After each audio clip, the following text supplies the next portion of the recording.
Daf Yomi, Tractate Menachot, page 96a. And we are in the middle of a very interesting story, an exchange between David and the priests of the city of Nov, and two interpretations on what David meant when he answered the priests about the bread in a non-sacred manner, and it shall be consecrated today in the vessel. They were arguing on what David meant when he said that. So without going through the whole story, I'll just go to the last line just for context. So David said to the priests, "It is not necessary to say that it is permitted for me to eat this showbread." Basically, David's not a priest, and the showbread is only legal for the priests to eat. So,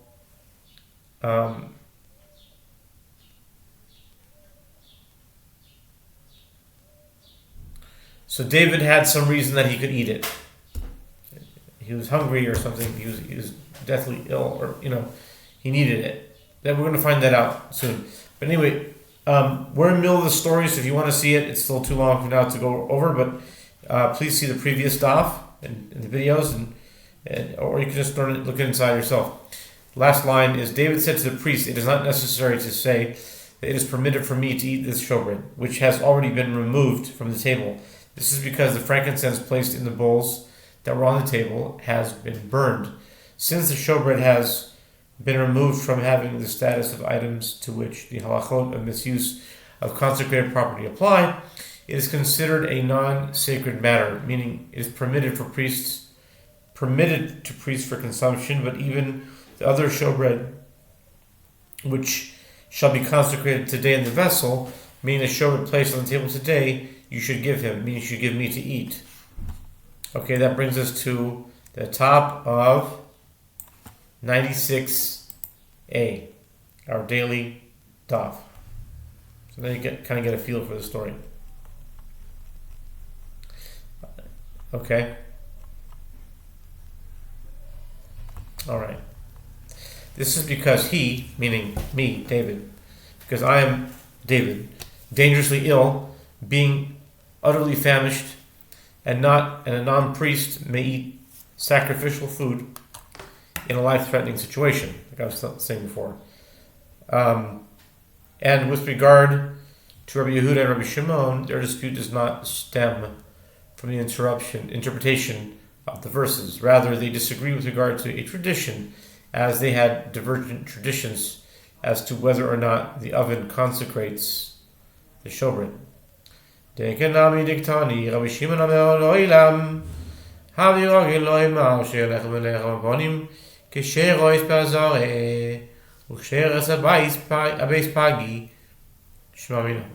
language of the Mishnah is also precise, as it teaches that Rabbi Shimon says one should always be accustomed to say that the two loaves and the showbread are fit if they were prepared in the temple courtyard, and they are also fit if they were prepared in Beit Pagi.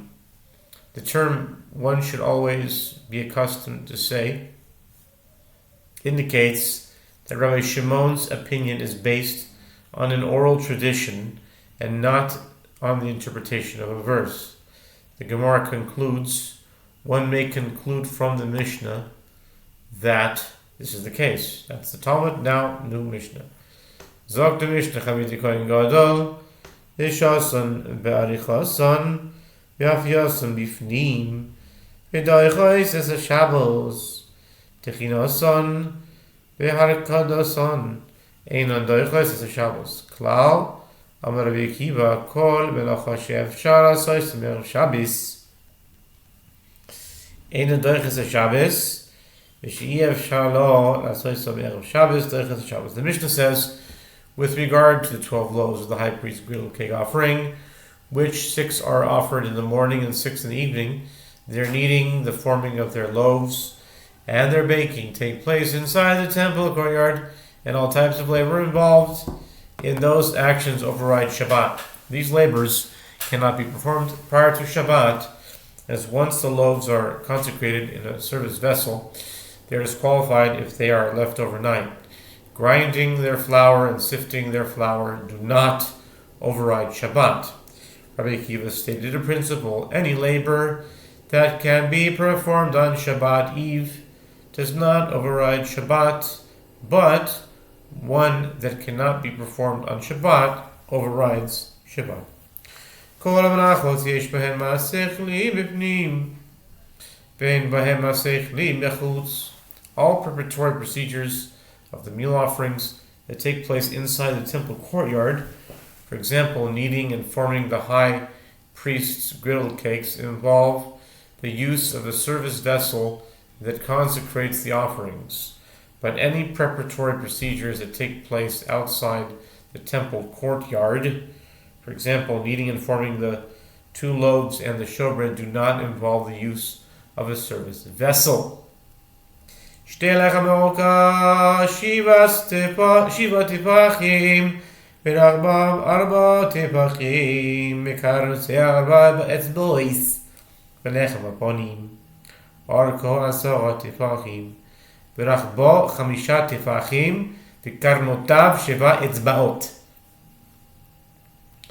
With regard to the 2 loaves, their length is 7 handbreadths, their width is 4 handbreadths, and they have horn-like protrusions made of dough that is attached to each of their corners, which are 4 finger breadths high. With regard to the loaves of showbread, their length is 10 handbreadths, their width is 5 handbreadths, and each loaf's horn-like protrusions is 7 finger breadths high. Rabbi Yehuda Omer, Shelo tit'eh. Tit'eh. Zadad Yahaz. Ben Zoma Omer, ונתת על השולחן לחם פנים לפני תמיד, לחם panim shiyu lo panim. Rabbi Yehuda says the following letters are a mnemonic, or simon, a mnemonic, so that you will not err and forget the dimensions of the 2 loaves. Zayin, Daled, Daled. The numerical value of letter Zayin is 7, and the numerical value of letter Daled is 4. The mnemonic therefore represents the length of 7 handbreadths, the width of 4 handbreadths, and the height of 4 finger breadths.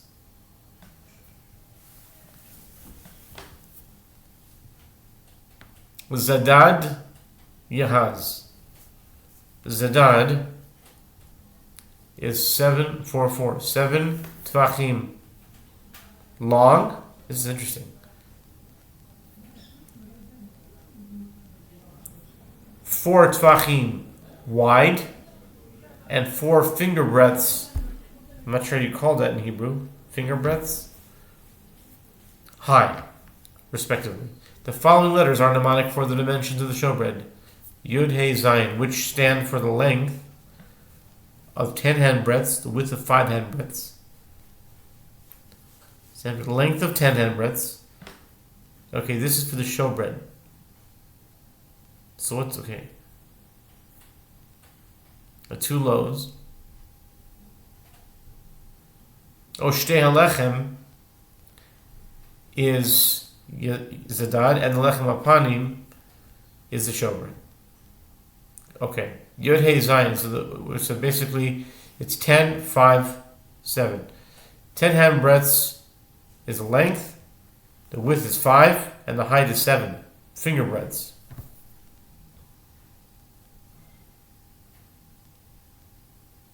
Zadad Yahaz. Shtei lechem, lechem apanim. Got it. Get it? Got it? Good. Yud Hey Zayin, which stands for right.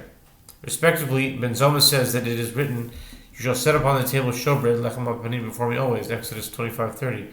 The term lechem panim indicates that it should have vertical sides, faces, rather than a rounded shape. Okay. Shulchan Orko Asara Virachbo Chamisha Lechem Aponim Orko Asara Virachbo Chamisha. I wonder why there's no simon for the Shulchan. Okay. As for, because it's Yud, it would be like Hashem's name, maybe. That's why. As for the table, its length is 10 handbreadths and 5 handbreadths. Width is 5. And Torah states that the table is 2 cubits long and 1 cubit wide. Exodus 25:23. And Rabbi Yehuda holds that the cubit used as unit measurement for the construction of the temple vessels was equal to 5 handbreadths. In regard to the showbread, its length is 10 handbreadths and its width is 5 handbreadths. Nice, not going to get off by Shel Shulchan, Kohen Tefachaim, Mechsmikam, Divachaim, Mechsmikan, Nimta Arko, Mimale, Rachbo, Shel Shulchan, Divrei Yehuda. The priest places the length of the 2 showbread arrangements across the width of the table, which leaves 5 handbreadths of each loaf protruding the table. And he folds the protruding 2.5 handbreadths upward on this side of the table, and the protruding 2.5 handbreadths upward on that side of the table. What it finds, therefore, that the length of the showbread covers the width of the table. Similarly, since the width of each loaf is 5 handbreadths, the width of the 2 loaves fill the entire length of the table. This is the statement from Yehuda. Rabbi Meir Omer, Ashulchan Orko Shnei Masal, Virachbo Shisha, Lechem Aponim, Orko Asara, Virachbo Chamisha. Rabbi Meir says, with regard to the table, its length is 12 handbreadths, and its width is 6 handbreadths, as the measure of a cubit is used in the construction of the temple vessels was equal to 6 handbreadths. Concerning the showbread, its length is 10 handbreadths, and its width is 5 handbreadths. Noisin Arko, Keneged Achbo, Shel Shulchan, Koifel Tevachaim, Mikam Tevachaim, Mikan,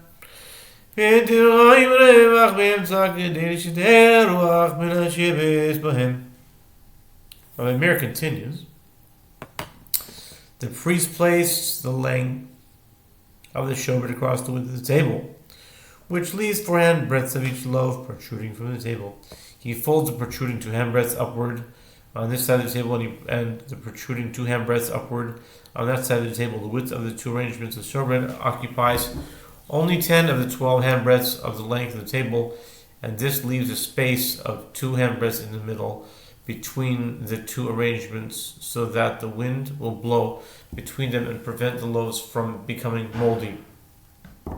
Abba Shaul Omer, Sham hayu nosdin shneim b'zichei levoinei shel lechem aponim amrula v'harei kvar ne'emar v'yasaton al hamareches levoino zakam alehem harei kvar ne'emar v'yalav batei Menachot. Abba Shaul says, there, in the space between 2 arrangements, the priest would place the 2 bowls of frankincense that would accompany the showbread. The sages said to him, but isn't already stated, and you shall place pure frankincense upon each arrangement, that it may be for the bread as a memorial part, an offering made by fire to the Lord. Leviticus 24 verse 7.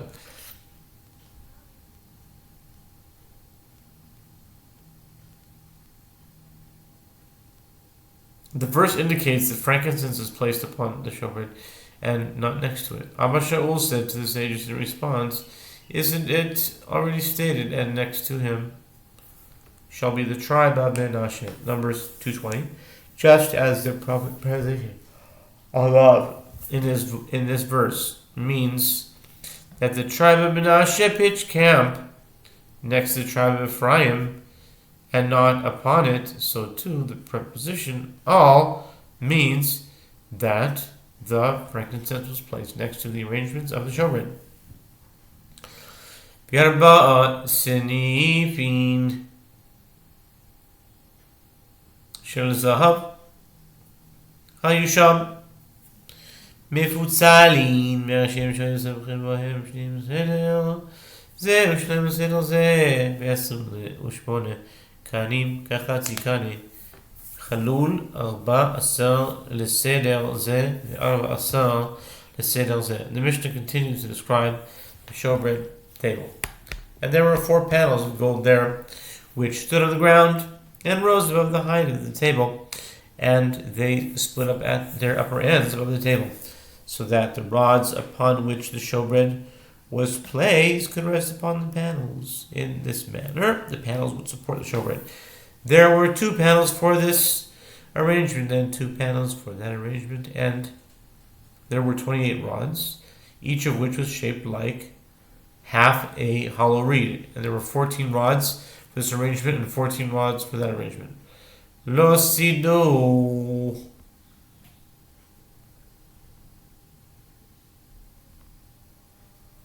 Oh, okay.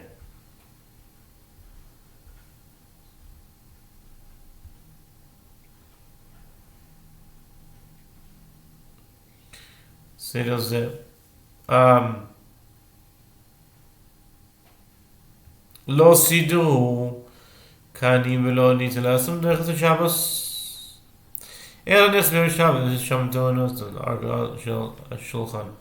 Neither the arrangement of the rods for the new showbread or the removal from the arrangement of the old showbread overrides Shabbat. Rather, priest enters the sanctuary on Shabbat Eve, meaning Friday before sundown, and removes each of the rods from between the loaves. And according to our mayor, he then places each rod in the space between the 2 arrangements along the length of the table. Then on Shabbat he places the new showbread on the table without the rods, and he inserts the rods between the loaves at the conclusion of Shabbat. Kol hakelim shayu b'mikdash arkan le'arko shel bais.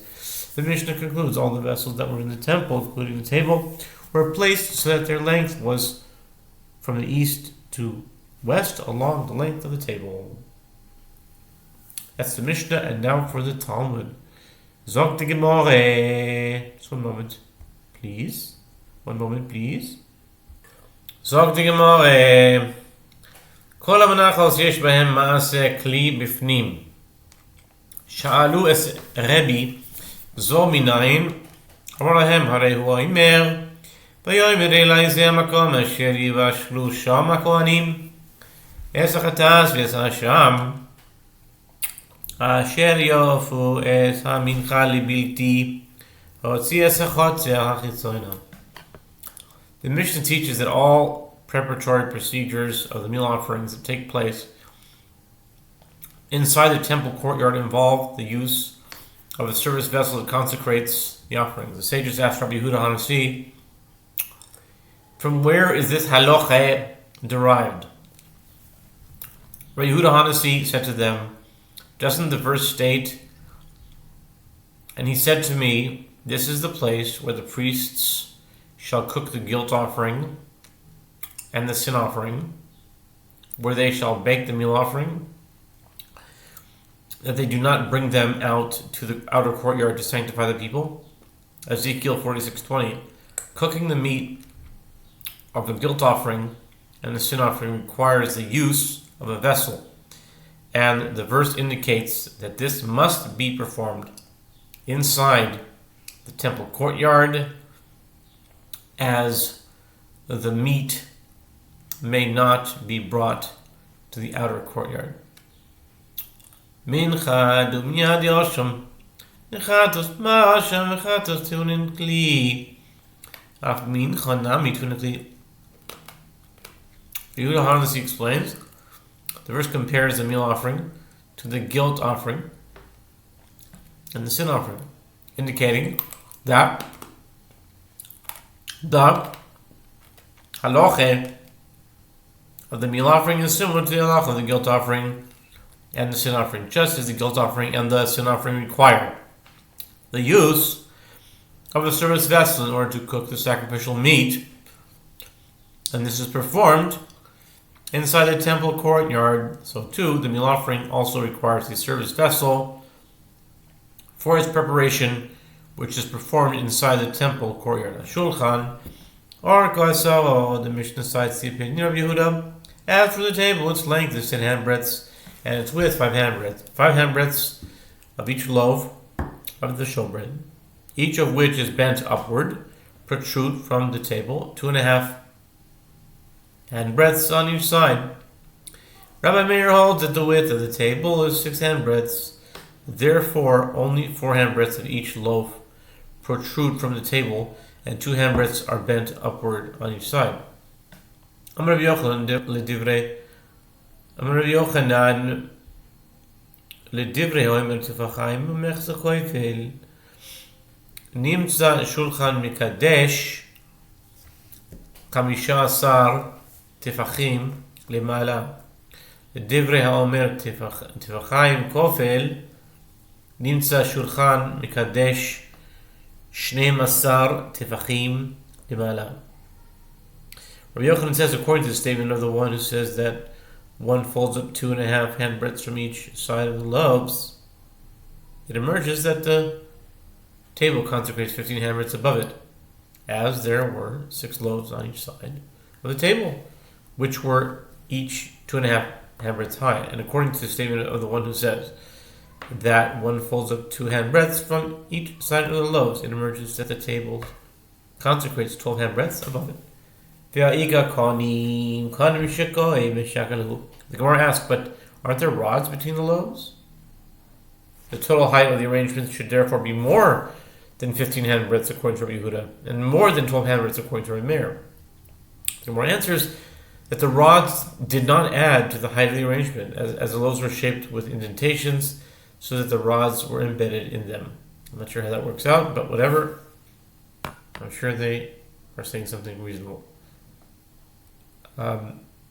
My time mishum yaposhi lechem sof sof kom apash lechem nimagaba le purta. The Gemara asks, what is the reason that the rods are required? They are required because the bread is apt to become moldy. The rods prevent this by enabling the air to circulate between the loaves. But if the rods are sunk into the loaves, ultimately the bread will still become moldy. The Gemara answers that the priest would raise the rods slightly above the loaves. The rods were not completely embedded in the loaves, and there was a small gap between the loaves that embed the air to circulate. The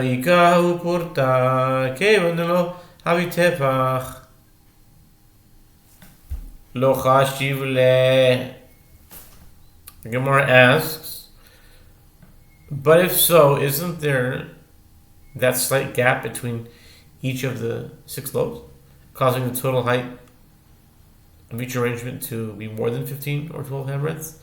For answer is, since the gaps did not amount to a single handbreadth, Rabbi Yochanan did not count them. The